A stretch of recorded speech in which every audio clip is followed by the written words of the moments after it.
the amount of vitamin C as an orange does. And that's just one of the things it has. It also has omega oils in it. So it has omega-3, 6, omega-7, and omega-9. So it has all your omegas, but also omega-7 that you usually don't get. So you don't need to eat your fish oils. You can just eat these berries. And it's actually much better for you because the omega-7 is really important.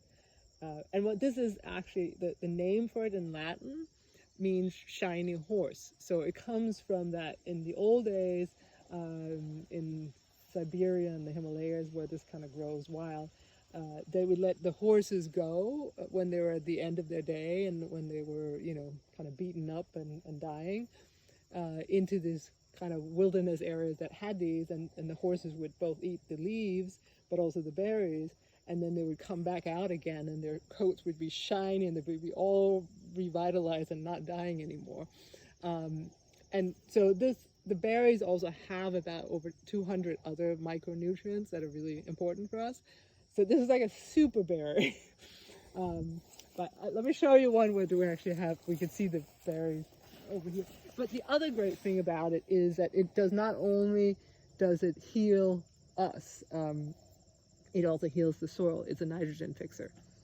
So it's really great to plant next to other trees because it will help fix the soil.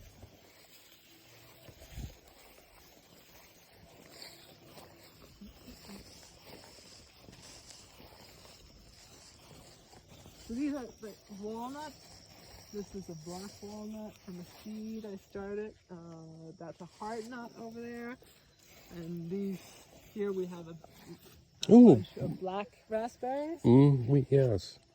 And this is a particular one that I think you can see down here. Yeah, it has like really nice berries on it.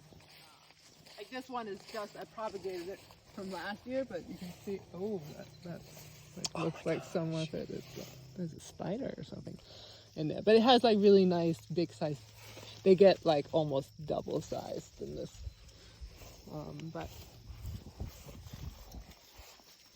But yeah, so we're just I propagate about at least 70 of these, and probably I'll do more this year. What does that mean to propagate then? I'm sorry. They're very easy to propagate. Oh, you clip them? Well, no, what I do is I take like a pot with soil, and then I turn this down. Need to grow just a little bit more, but in another month I'll do that. And then I stick the tip into the soil, put a rock on top of it. And within a month or so, a month and a half, it will have rooted. And then I clip them at the end of the season and I plant them out. So that's how these all ended up here. They came from plants up there. And this down here, we have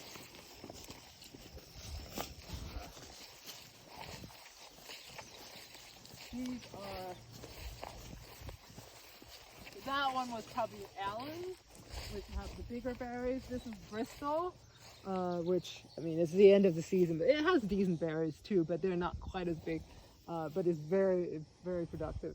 And it has a little more thorny stuff, but this was 5, 2 years ago, this was 5 little ones that we bought, that we planted here. And then the following year, last year, I made 70 plants out of those 5. I propagated each one of these that came out. There was enough to do 70 plants out of this. So say that again. So you did the math again, just the math part. So this was 5 that I bought as 5 plants that were little tiny ones I got 2 years ago. And then last year, at this time of year, when they were done fruiting, I made 70 new plants out of those 5. From propagating them? Yes. From dipping their... Yeah. That's crazy. Yeah. And then, those are the ones you see here, So these are ones that I did it in pots. I moved them over. I didn't just... I see. But, they're basically planted all over. And so in another 2 years, I could propagate from these and make, probably 10 out of each plant.